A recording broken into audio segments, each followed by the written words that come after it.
21세기를 살아가는 현대인들에게 몇 가지 특징이 있습니다.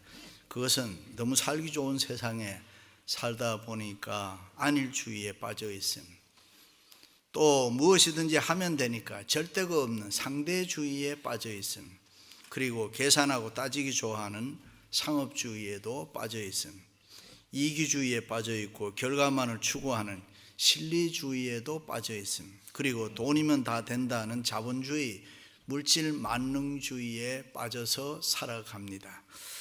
이런 것들이 알고 모르는 사이에 넌크리스찬들만 그런 것이 아니고 예수 믿는 우리들에게도 스며들어와 있습니다. 그래서 주님을 따른다고 하면서도 십자가의 삶이라든가 희생적인 삶이라든가 고난의 삶을 살지를 않고 어떻게 하든지 쉽고 편안하게 살려고 합니다. 교회 생활, 신앙 생활도 어렵게 하려고 하지 않습니다. 그저 쉽게 하려고 합니다. 그러나 성경은 말씀합니다. 현재의 고난은 장차 우리에게 나타날 영광과 좋게 비교할 수 없도다. 한번 죽는 것은 사람들에게 정하신 것이요 그 후에는 심판이 있으리니 세월을 아끼라 때가 악하니라. 그렇습니다. 우리 앞에는 죽음이, 종말이 다가오고 있습니다. 멀리 있는 게 아니라 아주 가까이 있습니다. 하이데거의 말을 빌리면 내 생이 내 시계 소리에 깎아지고 있는 것입니다. 죽음이 시시각각 우리를 다가오고 있습니다. 그러므로 우리는 속지 말아야 합니다. 멀지 않아 우리는 하나님 앞에 서야 합니다. 그리고 심은 대로 거두고 행한 대로 심판을 받아야 합니다. 우리가 이 세상에서 어떻게 살았든지 하나님 앞에 다 짓고 할 날이 다가오고 있습니다. 그렇습니다. 우리의 인생은 유한합니다. 그러므로 우리는 현재 육체에 남은 때를 진지하게 살아야 합니다.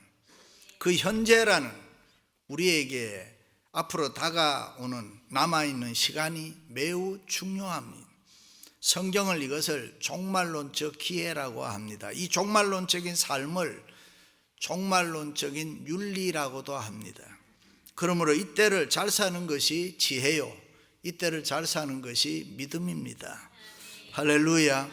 모든 도덕과 윤리, 모든 가치가 이 종말론적인, 우리의 종말론적인 신앙으로 묶어질 때에 비로소 우리의 믿음이 행동화하는 것입니다. 그때 우리의 믿음이 순수해지고 그때 우리 믿음의 능력이 나타나는 것입니다. 그 결과 예수 믿는 우리들이 기쁨으로 감사함으로 살아감으로 이 세상 예수 안 믿는 사람들보다가 평균 2년 반은 더 산다는 거예요. 할렐루야. 여러분, 하루가 어딘데 2년 반 더 산다 그러는데도 놀라지도 않아요.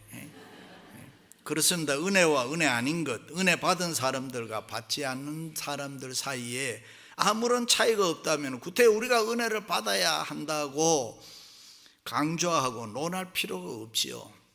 그런데 은혜 받은 사람들과 받지 못한 사람들은 하늘과 땅만큼이나 엄청난 차이가 있습니다.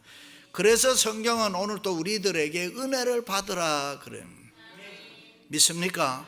때로는 우리가 돈을 벌고 출세하고 성공하고 명예 얻는 건 나쁠까요? 없지만은 가장 좋은 것이 뭐냐? 하나님 앞에 은혜 받는 것입니다.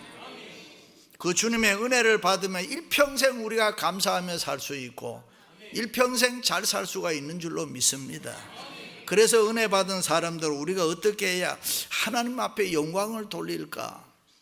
우리가 어떻게 살아야 하나님이 원하는 삶을 내가 살 수 있을까? 그런 고민과 생각이 계속 우리 마음속에서 일어나는 것입니다. 오늘 교회에 오르면서 하나님, 내가 하나님 앞에 무엇을 드리고 어떻게 해야 하나님이 기뻐하시겠습니까? 물어보았습니까? 일찍이 미가 선지자는 내가 무엇을 가지고 여호와 앞에 나아가며 높으신 하나님께 경배할까? 내가 번제물로 1년 된 송아지를 가지고 그 앞에 나아갈까? 여호와께서 천천의 순양이나 만만의 강물 같은 기름을 기뻐하실까? 내 허물을 위하여 내 맏아들을 내 영혼의 죄로 말미암아 내 몸에 열매를 드릴까? 하나님께 물어보았습니다. 여러분이 잘 아시는 대로 구약 시대에는 짐승을 잡아다가 제사를 드리는데 그때 가장 값비싼 제물이 1년 된 송아지였습니다. 그래서 이 귀한 제물을 하나님 앞에 드리면은 하나님이 기뻐하시고 좋아하실까? 아니면 순양, 기름, 내 몸의 자녀 그것도 맏아들을 내가 하나님 앞에 드리면은 하나님이 기뻐하실까? 그런 갈등과 고민이 있었어요. 참으로 아름다운 모습 아닙니까? 할렐루야. 그런데 하나님은 더 중요한 게 있다는 것입니다. 구원받은 우리들, 은혜 받은 우리들이 마땅히 해야 될 일이 있다는 것입니다. 그게 뭡니까? 여호와께서 내게 구하는 것이 오직 공의를 행하며, 지금 성경 정의를 행하며 인자를 사랑하고 겸손히 내 하나님과 함께 행하는 것이 아니냐 했습니다. 그렇습니다. 하나님이 우리에게 원하는 삶, 첫 번째는 공의를 행하는 것입니다. 정의를 행하는 것입니다. 여호와께서 내게 구하는 것이 오직 공의를 행하며, 공의, justice, 나의 뜻과 생각이 하나님의 뜻과 합쳐지는 사람, 바르게 살라는 것입니다. 불법, 불의를 행하지 말라는 것, 옳게 살라는 거예요. 정직하게 살고 진실하게 살아라. 일찍이 이사야 선지자는 예수 그리스도 메시아 통치의 성격을 한마디로 공의, 정의로 이야기했습니다.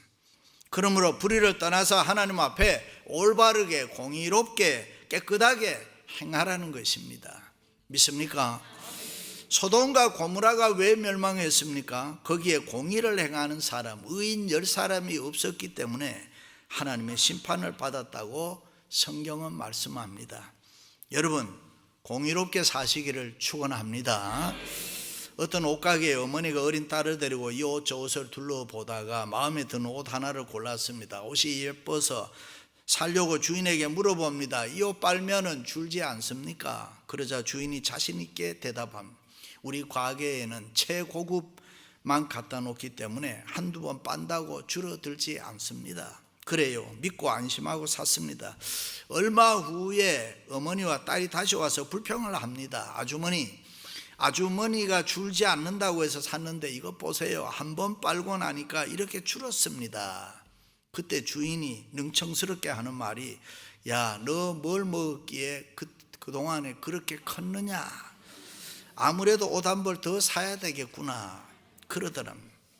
그렇습니다. 사업하고 장사하는 분들은 얼마나 돈을 많이 버느냐가 대단히 중요합니다. 그래서 사업합니다. 그러나 그것보다 더 중요한 게 있습니다. 무조건 돈만 많이 벌면 된다가 아니고, 예수 믿는 사람이라면 하나님 앞에 얼마나 바르게 옳게 온전하게 살아가느냐를 중요하게 생각해야 됩니다. 그래서 그것이 하나님이 원하는 삶이기 때문입니다. 믿습니까?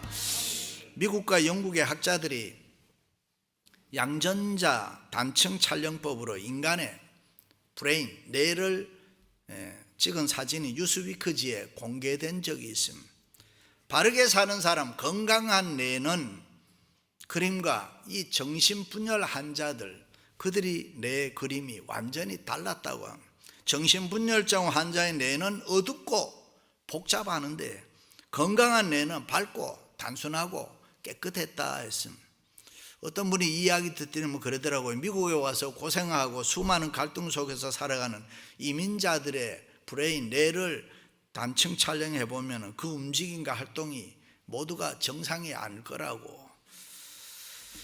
한인마켓에서 도둑놈 잡고 보면 교회 권사님들이 그렇게 많다지요. 마켓에 들어가서 좋은 과일이 있으면 돈 주고 사야 되는데 그냥 자기 가방에다가 슬쩍 집어넣고 나오다가 그것을 2층에서 매니저가 창문으로 내려보다가 내려와서, 할머니 저 따라오세요. 그리고 2층 사무실을 데려가서 할머니 똑바로 앉으세요. 사진 찍어요. 할머니 사진 찍어서 저 입구 계산대 앞에다가 도둑놈이라고 이래 갖다 붙여놔야 돼요. 그러면 아이고 창피해라, 우리 목사님이 보면 어떻게 하나, 사진 안 찍으면 안 되느냐고 그런다죠. 그렇습니다. 우리에게 필요한 것은 성령으로 거듭나는 것, 예수 생명으로 거듭나는 삶이 중요합니다.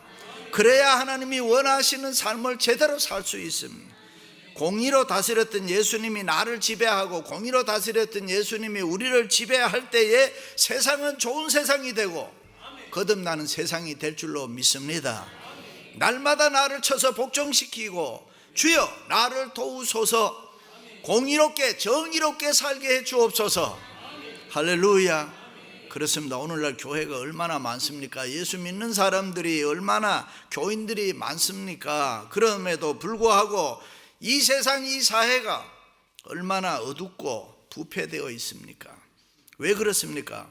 예수 믿는 우리 한 사람 한 사람이 하나님 앞에서 공의롭게 정의롭게 살지 못하기 때문 아닙니까? 어떤 집사님 네 분이 두 딸을 데리고 IMF 때 미국을 무작정 온 거예요. 그 당시에 그냥 미국 오신 분들이 많잖아요. 3년이 지난 뒤에 하나님의 은혜로 영주권을 얻게 되는데, 그때 인터뷰를 앞에 두고 변호사가 초등학교 2학년, 5학년에 다니는 두 딸에게 이민간이 인터뷰를 할 때 여기 와서 공부했느냐 물으면 절대로 했다고 하면 안 된다. 불법 체류 신분으로 공부했다고 하면 안 되니까요. 그런데 이 집사님 네 분과 아이들이 교회를 열심히 다니고 신앙이 좋은 아이들입니다. 거짓말 한다는 것이 상상이 되지를 않는단 말이에요. 그렇다고 공부했다고 하면 영주권을 받을 수도 없고. 드디어 인터뷰 시간이 됐습니다. 이민간이 예상했던 대로 제일 어린 딸에게 너 여기 와서 공부했지? 묻기 시작합니다. 대답이 없습니다. 또 물었습니다. 이 아이가 그때는 울기 시작한, 울먹거립니다. 거짓말을 하면 하나님이 기뻐하시지 않으니까, 정직하게 말하면 또 영주권 받을 수 없으니까 운단 말이죠. 그 울음의 의미를 아는 5학년 언니가 알아요. 언니가 또 우니까, 두 딸이 우니까 또 집사님 네 분이 같이 또 훌쩍거리고 울었습니다. 그런데 세 번째 이민간이 또 물어서 너 여기 와서 공부했지? 그때 이 아이가 그냥 예스! 어떻게 됐을까요? 너 같은 정직한 아이는 미국에 와서 살 권리가 있다라고 하고 영주권을 줬습니다. 할렐루야. 그렇습니다. 우리는 손해가 나도 때로는 죽을 각오를 하고도 이 땅에서 공의롭게 살아야지, 정의롭게 살아야지라고 해야 할 줄로 믿습니다. 여러분 모두 공의롭게 살아가시기를 주님의 이름으로 축원합니다. 할렐루야. 두 번째는 하나님이 원하시는 삶은 사랑을 행하라는 것입니다. 인자를 사랑하며, 사랑을 실천하라는 말이죠. 공연히 다른 사람 미워하지 말라는, 다른 사람 마음 아프게 하지 말라는 말이고, 옆에 있는 사람을 될 수만 있으면 사랑해라. 우리가 믿는 하나님은 사랑의 하나님이십니다. 사랑하는 자들아, 하나님이 이같이 우리를 사랑하셨은즉 우리가 서로 사랑하는 것이 마땅하도다. 그렇습니다. 우리는 하나님의 사랑받은 자들 믿습니까? 그 사랑 가지고 다른 사람을 사랑해야 된다. 다른 사람을 이해하고 용서하고 사랑하는 것이 하나님이 원하는 삶이다. 믿습니까? 우리가 의로울 때 죄인 향해서 침을 뱉지 말아야 됩니다. 옷 입었을 때 옷 벗은 사람을 부끄럽게 하지 말아야 됩니다. 높은 곳에 있을 때 낮은 자의 삶을 이해해 주어야 합니다. 잘 살 때 이웃의 어려움을 이해하고 도와주어야 합니다. 왜냐하면 인생은 언제 어떻게 될지 모르기 때문에 서로 사랑하면서 살아야 합니다. 우리의 생활이 힘들고 어려운 때일수록 소망 가지고 잘 되겠지 기대하면서 사랑으로 살아야 되는 것입니다. 믿습니까? 일찍이 바울이 서로 인자하게 하여 불쌍히 여기며 서로 용서하기를 하나님이 그리스도 안에서 너희를 용서하심과 같이 하라. 여기 인자하여 두 가지 뜻이 있습니다. 하나는 불쌍히 여긴다. 우리가 다른 사람을 불쌍히 여기면 사랑하게 되는 거예요. 두 번째는 용서한다는 뜻이야. 하나님이 우리 죄를 용서해 주신 것처럼 비록 그 어떤 사람이 내 마음을 아프게 하고 힘들게 할지라도 용서해 주고 끝까지 사랑해 줘라, 그런 말이에요. 믿습니까? 그래서 우리의 삶을 영어 알파벳 A, B, C, D, E의 삶을 살면 좋습니다. A, accept, 있는 그대로 받아주면 되는 거예요. B, believe, 믿고 살아가면 되는 거예요. C, care, 돌보아주면서 살면 됩니다. D, delight, 기뻐해야. E, erase, 안 좋은 것은 지워버리는 거예요. 잊어버리는 거예요. 연필 끝에 지우개가 달린 것은 잘못 쓴 거 지우라는 거 아니에요. 지워버리는 거예요. 왜냐하면은 그럴 때에 내 마음이 평안해집니다. 이 시간 성령님께서 여러분 마음속에 나쁜 감정 다 지워버리고 하늘의 평화로 충만하게 채워주시기를 축원합니다. 할렐루야.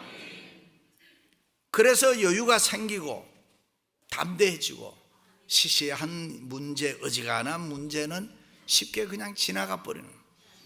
어떤 일이 있어도 정죄하지 말아야 되고 미워하지 말아야 되고 증오하지 말아야 돼요.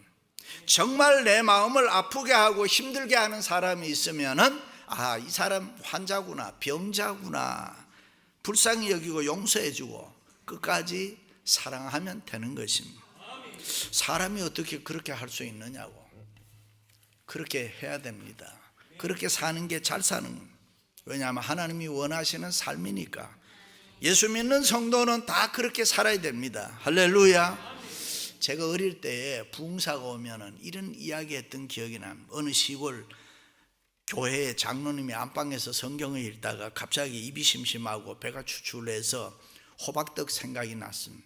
그 소리를 듣고 며느리는 얼른 부엌으로 나가서 장로님에게 맛있는 호박떡을 해드리려고 시루에다가 하얀 떡가루를 넣고 호박을 잘게 썰어서 넣었습니다. 장로님 안방에서 성경을 읽으면서 권사님은 옆에서 바느질을 하면서 이제나 저제나 호박떡 나오기를 기대하며 침을 삼키고 있었습니다. 그런데 며느리가 아무리 부를 때에도 시루에서 김이 나지를 않습니다. 마음이 다급해졌습니다. 그래서 더 세게 불을 때웠습니다. 잠시 후에 쾅 하는 소리와 함께 그만 떡시루가 터지고 말았습니다. 시루 속에 물을 붓고 불을 지펴야 하는데 물을 깜빡 잊어버리고 불만 태우니까 시루가 터져버린 거죠. 그 안에 있던 떡가루, 호박이 다 쏟아져 나오고 말았어요. 쾅 하는 소리에 놀라서 장로님, 권사님이 부엌으로 나왔습니다. 며느리가 얼굴이 하얗게 변했습니다. 그 모습을 보고 보통 사람 같으면 요 맹추야, 정신이 있냐 없냐 뭐 이렇게 이야기를 할 텐데 권사님 말씀하시기를 아가야, 내가 잘못했구나. 내가 너를 도와주어야 하는데 너만 부엌에 내보내고 방에만 있었구나. 잘못했다. 용서해라. 그 소리를 듣고 며느리가 말합니다. 아닙니다. 어머님에게 무슨 잘못이 있겠습니까? 물을 붓지 않은 제 잘못입니다. 죄송해요. 용서해 주세요. 그 소리를 듣고 있던 장로님이 또 말했습니다. 아니다. 내 잘못이다. 늙은 것이 괜히 호박떡 이야기를 해서 온 가족을 다 놀라게 했구나. 아가야, 내 잘못이니 용서해라. 그때 물을 길러오던 아들이 그 모습을 보고 아닙니다. 모든 것이 제 잘못입니다. 물을 빨리 길러왔으면 이런 일이 없었을 텐데 제가 물을 길러오다가 친구를 만나서 이야기하다가 이렇게 늦었습니다. 제 잘못입니다. 용서해 주세요.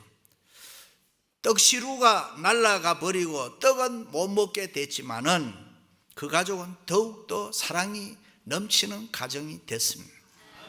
그렇습니다. 하나님이 원하시는 삶은 바로 이런 삶입니다. 다시 한번 우리는 사람을 미워하거나 정죄하지 말고 사랑하며 살겠노라 결심할 수 있기를 주님의 이름으로 축원합니다. 할렐루야. 마지막으로는 하나님 원하시는 삶은 겸손히 행하는 것입니다. 겸손하게 내 하나님과 함께 행하는 것이 아니냐. 유명한 신학자 존 머레이에 가서 그리스도인들에게 최고의 덕목이 뭡니까? 첫째, 겸손이다 그랬어요. 그럼 두 번째는 뭡니까? 또 겸손이다. 세 번째는 뭡니까? 그것도 겸손이다 그랬어요. 그렇습니다. 하나님은 겸손한 자를 사랑하시고 겸손한 자를 높여주시고 겸손한 자에게 필요한 은혜를 주시고 겸손한 자에게 무엇이든지 도와주실 줄로 믿습니다. 그러나 교만한 자는 미워하십니다. 교만한 자를 물리치십니다. 유명한 사상가 벤자민 프랭클린이 한 번에 이웃집에 놀러 갔다가 밤이 어둑어둑해서 기둥이 잘 보이지 않아 앞에 있는 기둥을 모르고 가다가 이마를 찧었습니다. 그 후부터 프랭클린은 자기의 지위가 올라갈수록 머리를 숙이세요. 그렇지 않으면 이마가 깨집니다. 늘 겸손하게 살았던 그는 미국의 훌륭한 정신적 지도자가 됐습니다. 그렇습니다. 교만한 사람은 하나님과 원수된다 그랬습니다. 그러나 우리가 겸손해서 하나님의 도우심을 구하면, 하나님 나와 함께 해주세요, 하나님 나를 좀 도와주세요, 그럴 때 하나님은 은혜 베풀어 주실 줄로 믿습니다. 할렐루야. 그런데 가만히 보면 이 세상에 많은 사람들은 자기의 조그마한 지식, 그저 남보다 뭐 하나 더 잘난 거 있으면 그것 때문에 교만해져요. 눈이 하나 조금만 더 커도 그것 가지고 눈 작은 사람 무시한다니까요.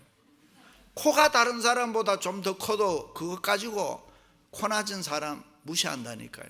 아니, 눈이 작아도 세상에 볼 거 다 보고, 코가 낮아도 숨 쉬고 세상 사는데 전혀 지장이 없습니다.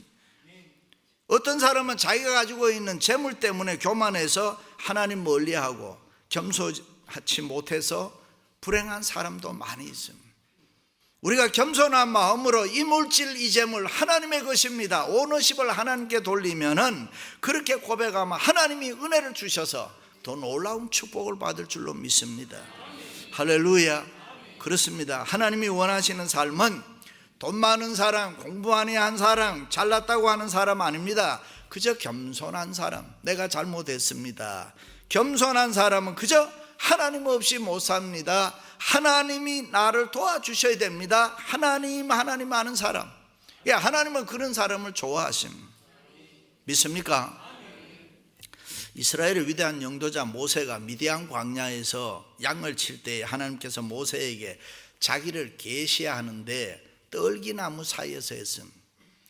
어떻게 생각하면 만왕의 왕이시고 만주의 주이신 하나님이 자기를 보일 때에 천군 천사를 대동하고 공중에서 나팔 불고 권세 있고 위엄 있게 자신을 나타내 볼 수 있잖아요. 그저께 베이스볼 월드 시리즈 하는데 다저스 구장에 보니 한참 행사다 마지막에 비행기 내다가 쫙 떠가지고 오더라고요. 야, 폼나게 하더라. 세상에 사람도 그렇게 하는데, 아니 하나님이 자기를 보이는데 떨기나무 사이에서 이래 뭐. 어떻게 그렇게 할 수 있을까? 그 이유를 유대인의 탈무드에서는 이렇게 이야기합니다. 하나님은 교만한 자와 함께 하시기를 기뻐하지 않기 때문에 떨기나무와 같이 겸손하게 자기의 보잘것없음을 알고 언제나 자기의 부족을 아는 사람과 함께 해주신다는 사실을 일깨워주기 위해서 떨기나무 사이에서 자신을 보여주셨다. 그렇습니다. 하나님은 교만한 사람 싫어합니다. 잘났다고 하는 사람 싫어합니다. 특별히 영적으로 교만한 사람들은 더더욱 싫어합니다. 여러분 가운데 혹시라도 나는 누구보다도 예수 더 잘 믿는다, 헌금생활 더 잘한다, 교회도 잘 나오고 봉사생활도 잘한다고 생각합니까? 그렇다면 하나님의 은혜지요. 그저 감사할 뿐이야. 하나님 감사합니다. 이것도 감사하고 저것도 감사하고 내가 예수 잘 믿는 거 감사합니다. 하나님의 은혜입니다. 그런데 그것으로 그렇게 못하는 사람 정죄하면 영적 교만이 된다. 그런 마음이 있으면 하나님이 안 기뻐하신다. 나보다 못한 사람은 긍휼히 여기고 불쌍히 여기는 마음이 겸손한 마음입니다. 그러므로 우리는 무엇보다도 잘하면서도 무엇이든지 잘하면서도 언제나 부족해서 나는 갈 길 모르니 주여 인도하소서, 나는 부족하오니 주여 나를 도와주옵소서. 언제나 두 손 들고 겸손히 하나님 앞에 엎드려 도움을 구하는 사람, 하나님은 귀하게 여기고 함께 해주고 그런 사람에게 은혜를 베풀어 주시고, 믿으시면 아멘. 그래서 성경은 말씀합니다. 주님 앞에서 자신을 낮추어라. 그리하면 주께서 너희를 높이시리라. 할렐루야. 사랑하는 성도 여러분, 주님 오늘부터 공의롭게 바르게 살겠습니다. 주님 오늘부터 사랑으로 살겠습니다. 주님 오늘부터 겸손하게 살겠습니다. 하나님이 원하시는 삶을 살아 은혜와 축복의 삶을 살아가시기를 주님의 이름으로 축원합니다.